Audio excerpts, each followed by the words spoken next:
హయాంలో Kakinada sea port limited Kakinada సెస్లోని వాటాలను బలవంతంగా లాగేసుకున్న కేసులో నిందితులపై ఎన్ఫోర్స్మెంట్ డైరెక్టరేట్ ఉచ్చు బిగుస్తోంది.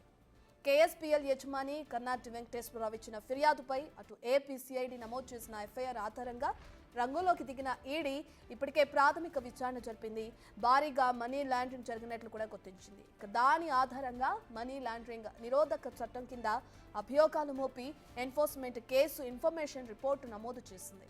అయితే కేసులో నిందితులైన వైసీపీ ఎంపీ వైవి సుబ్బారెడ్డి తనయుడు వై విక్రాంత్ రెడ్డి, వైసీపీ ఎంపీ విజయసాయిరెడ్డి, ఆయన అల్లుడి సోదరుడు అరవింద సంస్థ యజమాని పెనక శరత్ చంద్రారెడ్డి, విజయసాయిరెడ్డి నామినీ సంస్థగా పేరొందిన PKF Sridhar and Santhanam LLP ప్రతినిధులకు ఈడీ ఇటీవల నోటీసులు జారీ చేసింది.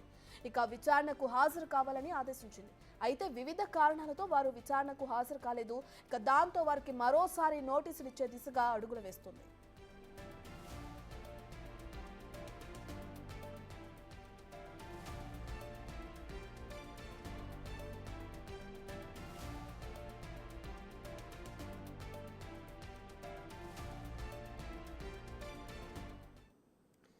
రైట్ శివ, ఇప్పటికే మనం చూసుకుంటే వైసీపీ హయాంలో ఏదైతే కాకినాడ సీ పోర్టుకి సంబంధించి ఆ వార్తలను బలవంతంగా లాగేసుకున్నారన్న కేసుకి సంబంధించి ఇప్పటికే వాళ్ళకి నోటీసులు ఇచ్చారు.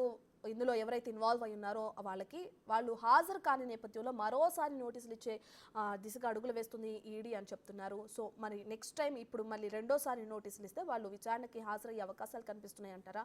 దీనికి సంబంధించిన అప్డేట్స్ ఏ విధంగా ఉన్నాయి శివ?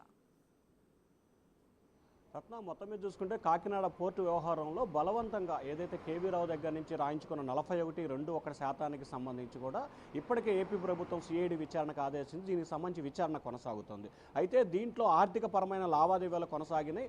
పూర్తి స్థాయిలో మనీ లాండరింగ్కి పాల్పడ్డారని చెప్పి కూడా ప్రభుత్వం గుర్తించి దీన్ని ఈడీకి విచారణ రాచించి వెంటనే రంగంలో దిగిన ఈడీ కూడా దీనిపై సమగ్రమైన విచారణ చేపట్టింది. ప్రాథమిక విచారణలో భాగంగా దీంట్లో ఎంపీ విజయసాయిరెడ్డి, అలాగే విక్రాంత్ రెడ్డి, ఏదైతే మాజీ టీటీడీ చైర్మన్ సుబ్బారెడ్డి కుమారుడు విక్రాంత్ రెడ్డి, అరవిందో ఫార్మ్ చైర్మన్ శరత్ చంద్రారెడ్డికి ఈ ముగ్గురికి కూడా విచారణకు హాజరై దీనికి సంబంధించిన నిజాలు తేల్చాలని చెప్పి కూడా ఈడీ 2 రోజుల క్రితం నోటీసులు జారీ చేసింది. అయితే ఈడీ ఇచ్చిన నోటీసులకు సంబంధించి విజయసాయిరెడ్డి ఏమో పార్లమెంటు సమావేశాలు ఉన్నాయని చెప్పడం జరిగింది.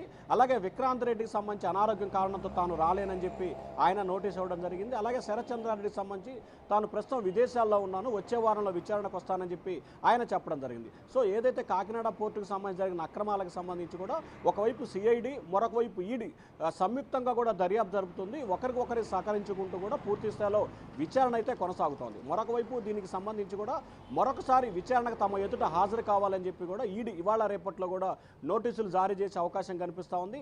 అయితే ప్రస్తుతం ఈ అంశానికి సంబంధించి ఒకవైపు సిఐడి దర్యాప్తు చేస్తున్న నేపథ్యంలో తమకు ముందస్తు బెయిల్ ఇవ్వాలని చెప్పి కూడా విక్రాంత్ రెడ్డి ఏపీ హైకోర్టులో ముందస్తు బెయిల్ పిటిషన్ దాఖలు చేశారు. దానికి సంబంధించిన విచారణ కూడా ఈ నెల 24కు వాయిదా పడింది. అయితే ఈడీ కేసు నమోదు చేస్తే కనుక ఖచ్చితంగా వీరికి బెయిల్ వస్తుందా లేదా, ఈడీ ఏ విధంగా ప్రసెంట్ చేయబోతున్నారు, ఈడీ వద్ద తమ వాదనల్ని ఏ రకంగా వినిపించబోతున్నారు, అయితే ఈడీ ఇచ్చిన నోటీస్కి వీరు విచారణకు హాజరవుతారా అవరా అనే ఉత్కంఠ అయితే ప్రస్తుతం కొనసాగుతా ఉంది. రత్న.